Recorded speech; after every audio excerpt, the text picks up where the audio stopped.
Tu fais tout ce qu'on t'a appris pour être un mec bien avec elle. Tu es transparent, tu es disponible, tu la rassures et tu évites le conflit à tout prix. Et c'est exactement pour ça qu'elle te voit comme un frère, qu'elle s'ennuie avec toi et qu'elle fantasme sur un autre. Le problème n'est pas ton physique. Le problème, c'est que tu paies la taxe de la prévisibilité. En voulant la rassurer, tu as tué le mécanisme neurologique exact qui déclenche le désir féminin. Croyez-le ou non, j'ai payé cette taxe. J'ai vécu plusieurs vies. J'ai été le mec bien, complètement impuissant face aux femmes qu'il désirait. Le meilleur ami qui écoute. Le garçon effacé, poli, enfermé dans la solitude glaciale du nice guy. Et puis, j'ai été le salaud. Celui qui les consume, qui ne s'excuse jamais et qui leur donne la dose de sensations fortes dont elles rêvent au plus profond de la nuit. J'ai connu l'impuissance. J'ai connu la domination. Aujourd'hui, je vais vous raconter l'histoire d'une nuit spécifique. Une nuit où je suis passé d'une de ces vies à l'autre. Je vais vous expliquer comment j'ai brisé ce que j'appelle le mur invisible. Et comment, en 30 minutes, j'ai fait perdre le contrôle à une femme au point qu'elle me déboutonne le pantalon dans les escaliers de son propre immeuble. Mais attention, ce n'est pas une histoire de technique de drague. Ce que vous allez entendre est la démonstration clinique d'une arme psychologique. La matrice des 4 couches du sexy vibe. Si vous comprenez ce qui s'est passé dans ce salon ce soir-là, la façon dont les femmes vous regardent changera définitivement. Restez avec moi. Avant cette nuit-là, j'étais bloqué. Je me retrouvais souvent seul avec des créatures magnifiques, pleines de chaleur, de beauté, avec une sensualité à peine enfouie. Elles étaient là. Elles n'attendaient qu'une chose, que je prenne les rênes, que je sois un homme. Mais je restais figé. Je ressentais le désir, il me brûlait, mais il y avait ce mur invisible. J'étais enfermé dans mon esprit. Je stressais, je calculais. Je finissais par tenter des petites techniques maladroites. Et je sentais immédiatement le mur se refermer. Elle était là physiquement, mais son esprit s'évaporait. Elle sentait mon besoin, ma faim suppliante. Et le sexe, s'il y en avait, était médiocre. Et puis, il y a eu Vivi. On s'était fréquentés, on s'était fâchés, et je m'étais retiré. Des mois plus tard, un soir d'automne, j'étais seul chez moi. J'étais noyé sous le travail, mais j'avais faim, une envie animale de lâcher prise. J'ai mis ma discipline de côté, j'ai pris mon téléphone et je l'ai recontacté. 3 jours plus tard, nous étions dans un jardin lounge au centre-ville. L'ambiance était lourde, lumière tamisée, musique enveloppante, un cocon parfait. L'ancien moi aurait cherché à lui plaire. Il aurait été le mec bien qui espère conclure. Mais ce soir-là, je ne cherchais pas à plaire. J'étais différent. J'étais le calme absolu. Mon énergie sexuelle n'était pas fuyante et suppliante. Elle était contenue, dense. Je la regardais avec un regard lent, élégant, mais lourd. Ma voix était grave. Je m'exprimais avec une assurance impitoyable et un détachement souverain. Je ne demandais rien. Et j'étais dangereux. Je voyais ses lèvres trembler. Je voyais sa posture se briser. Je menais la danse sans même la toucher. Au bout de 30 minutes, sa respiration est devenue bruyante. Elle s'est penchée vers moi et elle a murmuré. Dan, je ne sais pas ce que c'est, mais tu as tellement changé. J'aime ça. Ton corps, ta posture, tu as l'air tellement mystérieux. Tu dégages une de ces assurances. Arrêt sur image. Que s'est-il passé exactement dans le système nerveux de cette femme ? Vivi n'était pas une fille facile. L'architecte n'avait jamais obtenu ce genre de réaction d'elle auparavant. Ce n'était pas une question de vêtements, ce n'était pas une question d'argent. Il a activé un mécanisme neurologique extrêmement précis. Il a déployé les 4 couches de la vibe sexy. Pour comprendre comment un homme passe d'une simple conversation autour d'un verre à l'emprise totale sur une femme incapable de se contrôler dans une cage d'escalier, nous devons ouvrir le capot de la psychologie féminine. Décomposons la matrice. Pour comprendre la mutation qui s'est opérée dans ce jardin, vous devez d'abord comprendre le poison qui paralysait l'architecte auparavant. le même poison qui maintient actuellement le mur invisible entre vous et les femmes que vous désirez. C'est un mensonge transactionnel, un contrat caché que votre cerveau a validé et que vous avez signé avec vous-même. Ce contrat stipule: si je suis 100% transparent, 100% disponible, toujours d'accord avec elle, et que je verbalise exactement tout ce que je ressens pour la rassurer, alors elle se sentira en sécurité et l'attirance sexuelle suivra naturellement. Vous croyez que réduire l'ambiguïté à zéro est une preuve de maturité. Vous remplacez l'éros par la prévisibilité morale. Et quel est le résultat ? Écoutez vos propres frères sur les forums. Écoutez le son de ce contrat en train de se briser. J'ai l'impression d'avoir un bon relationnel avec les filles en général. On va prendre des verres, mais il n'y a pas d'ouverture. J'ai l'impression d'être le bon pote, le gars loyal qu'on aime bien, mais qu'on ne désire pas. Je ne comprends pas. Je fais tout ce qu'elle attendait d'un mec. Mais elle a fait plus d'efforts avec un autre en 10 jours qu'elle n'en a fait avec moi en 2 ans. Vous donnez tout et vous récoltez que des « tu es parfait sur le papier », mais je ne ressens pas la petite étincelle. Vous voulez savoir d'où vient cette étincelle? Vous voulez savoir ce qui allume réellement leur système nerveux? Arrêtez d'écouter ce qu'elles vous disent en public. Écoutez ce qu'elles confessent dans l'ombre, sous le couvert de l'anonymat, quand elles n'ont plus besoin de jouer les filles sages. Je suis attirée par des hommes que je pourrais qualifier d'inaccessibles. Le côté challenge, leur validation a énormément de valeur pour moi. Quand c'est trop facile, ça ne présente plus aucun intérêt. Le bad boy attire plus à cause du challenge. La relation repose exclusivement sur le fait que je ne suis pas acquise. Quand un homme difficile me désire, je me sens fière. Et quand il m'ignore ou me méprise, ça me détruit. Malgré tout ça, je continue de vouloir son attention. L'entendez-vous? La femme ne désire pas ce qu'elle possède déjà. Elle ne fantasme pas sur un homme dont elle peut prédire chaque mot, chaque SMS, chaque réaction. Quand tu es le mec bien, toujours disponible, tu te rends préconsommé psychiquement. Tu élimines la friction, tu tues le mystère, tu deviens un collègue affectif. Ce que les femmes décrivent dans ces témoignages n'est pas de la toxicité, c'est de la biologie. Elles décrivent un besoin viscéral de tension. L'amour veut réduire la distance, mais le désir est énergisé par elle. En devenant 100% lisible, tu produis de la sécurité, oui, mais tu assassines la polarité. Dans la deuxième partie de cette autopsie, je vais vous montrer exactement pourquoi votre cerveau commet cette erreur.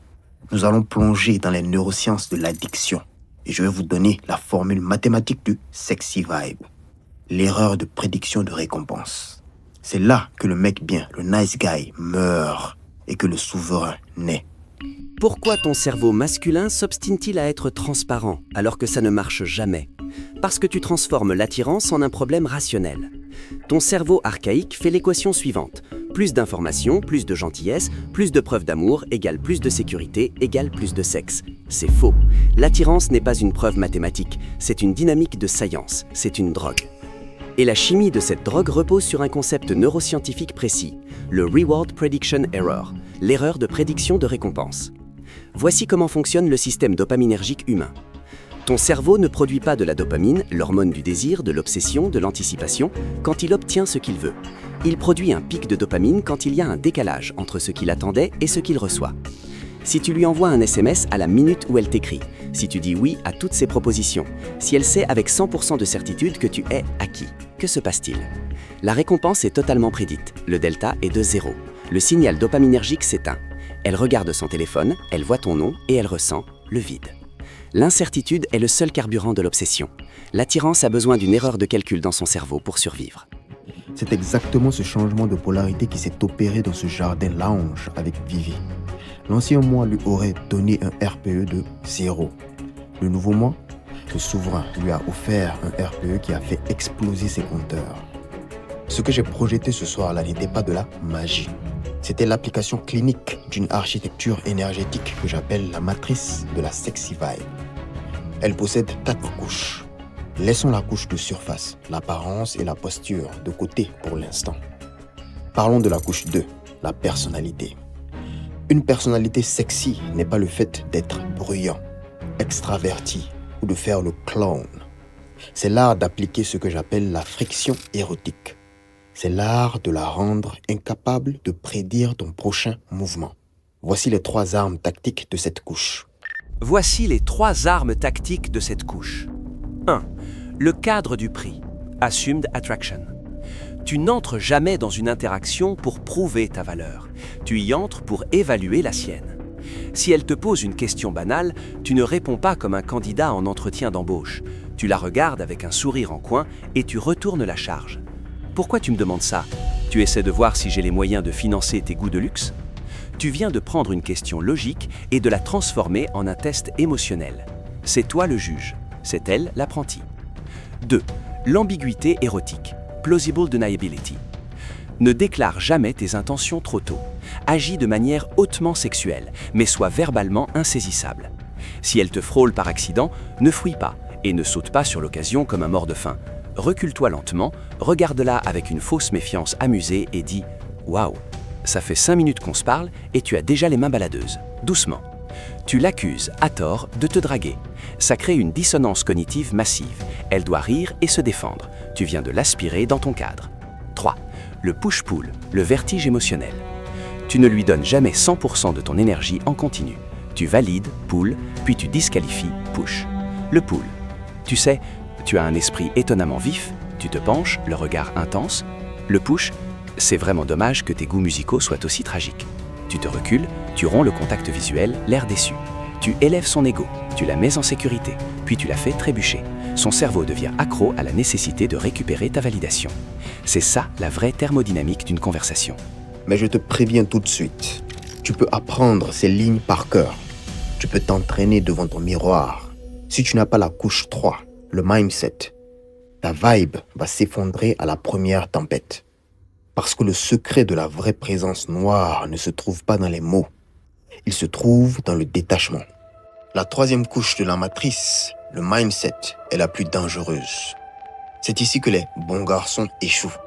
Parce qu'ils essaient de mimer la confiance. Ils appliquent les techniques de push-pull, mais à l'intérieur, ils hurlent. Est-ce que ça marche? Est-ce qu'elle m'aime bien? Les femmes ne lisent pas vos phrases. Elles scannent votre système nerveux. Et elles hument le désespoir à des kilomètres. Pour que le sexy vibe soit létal, il doit être ancré dans ce que j'appelle la présence noire. Laisse-moi t'expliquer comment ça fonctionne dans la réalité. Prenons un exemple. J'interagis actuellement avec une femme. Appelons-la Vanessa. Elle est fascinée. À plusieurs reprises, elle m'a fait comprendre avec une clarté presque brutale qu'elle me voulait. Et moi, je reste la montagne. Je continue de danser énergétiquement avec elle. Je ne fuis pas, mais je reste foncièrement inaccessible. Voici le sceau de séduction qui l'a conquise. Ce n'est pas une ligne de drague, c'est un état de fait. Ma présence lui hurle ceci, sans que je ne prononce un mot. Je suis là, je te vois réellement. Je te donne l'espace pour t'exprimer, pour déverser ton chaos, ta façon de voir le monde. Tu es tellement à l'aise avec moi que tu me dis tout. Mais, à chaque fois que je sens que tu caches une part d'ombre, je te challenge. Je te pousse dans tes retranchements jusqu'à ce que tu me dévoiles ta vérité nue. Je ne te juge pas, je te veux tout entière. Je la regarde avec un mélange de sensualité, de sérieux et d'amusement détaché. Elle voit au fond de mon regard quelque chose qui la terrifie et la magnétise. Elle sent mon regard la toucher avec une lenteur langoureuse, comme si nous avions toute la vie. Et puis, je me retire. Je lui montre que je suis à part, que je suis ancré. J'ai une mission. Une mission qui me rend si lointain alors que je suis si proche d'elle. Elle s'énerve de ne pas avoir toute mon attention. Elle attaque, elle défie, elle teste mes limites. Et moi, je souris. Je reçois sa tempête avec une joie souveraine. Je suis parfaitement à l'aise avec la tension de ses émotions. Et j'arrive à la faire sourire simplement parce que je souris. Je ne suis pas effrayé par ses différents visages. J'aggrave la tension, puis je reviens, rassurant. Je change son humeur tout en gardant une souveraineté absolue. Elle est amoureuse. Je pourrais la rendre follement, désespérément amoureuse. mais je suis la mission. Maintenant, arrête de m'écouter et regarde ton propre reflet. Où est-ce que tu perds ton énergie? Quand une femme te teste ou qu'elle s'éloigne, est-ce que tu restes la montagne? Ou est-ce que tu deviens la tempête qui panique et qui s'excuse? Descends dans les commentaires maintenant. Écris la dernière fois où tu as brisé ton propre cadre pour essayer de lui plaire. Le simple fait d'avouer cette faille publiquement, de la regarder en face, c'est ton premier pas hors de la prison du nice guy. Je lis chaque confession. Fais-le. C'est ici que nous touchons au cœur nucléaire, la couche 4. Et c'est ici que 99% d'entre vous allez échouer. Parce que le plus grand ennemi de l'homme dans sa quête de pouvoir, c'est son propre désir. Tu vas apprendre qu'il faut se détacher du résultat pour devenir magnétique. Mais tu vas utiliser ce détachement comme une technique tactique pour obtenir le résultat. Tu vas faire semblant de t'en foutre dans le but secret de la mettre dans ton lit. C'est ce que j'appelle la méta-réflexion du perdant. Et elle le sentira. Ton aura restera celle d'un mendiant déguisé en roi. Voici le secret de Polichinelle, la vérité ultime de l'abondance. Pour te libérer, tu dois décider dès ce soir, tu ne veux plus rien. Rien d'autre que toi-même. La femme n'est séduite que par une seule porte, celle de l'homme qui opère depuis une abondance intrinsèque et un amour total de sa propre trajectoire. Aussi longtemps qu'il y a une attraction naturelle entre toi et une femme, si tu restes sur ce chemin, tu finiras par obtenir l'intimité que tu cherches. Pourquoi? Parce que tu n'es plus attaché à ce qu'elles disent oui. Tu es simplement rempli d'une aura souveraine qui t'est propre. Même si tu ne l'obtiens pas avec elle, tu t'en moques. Parce que tu as toi. Cette forme de détachement absolu, couplée à une présence totale dans l'instant, crée une gravité à laquelle aucune femme attirée par toi ne pourra résister sur le long terme. Tu n'es plus un homme qui cherche à séduire. Tu es devenu la séduction elle-même. Je t'ai donné la structure de la matrice ce soir, mais la structure n'est que la fondation. Si ton cerveau réclame la théorie profonde, si tu as besoin de comprendre pourquoi ce silence et cette ambiguïté rendent les femmes littéralement obsédées au niveau neurobiologique, j'ai écrit une extension directe de cette vidéo. Va lire mon dernier article, L'anatomie du silence. Le lien est dans la description. Ça te prendra 3 minutes à lire, mais c'est une news qui t'épargnera une vie entière de rejet. Ne te prive pas de cette arme. Et enfin, pour ceux d'entre vous qui ont compris que cette chaîne n'est pas du divertissement, mais une clinique de survie, si tu veux que je sois là, avec toi, pour t'envoyer chaque semaine les protocoles tactiques que tu peux utiliser le soir même, rejoins la lettre tu donnes. C'est mon canal privé, c'est gratuit. C'est là que je te donne l'avant-goût de ce que le monde refuse de t'apprendre. Arrête de subir, deviens le centre de gravité. On se retrouve de l'autre côté.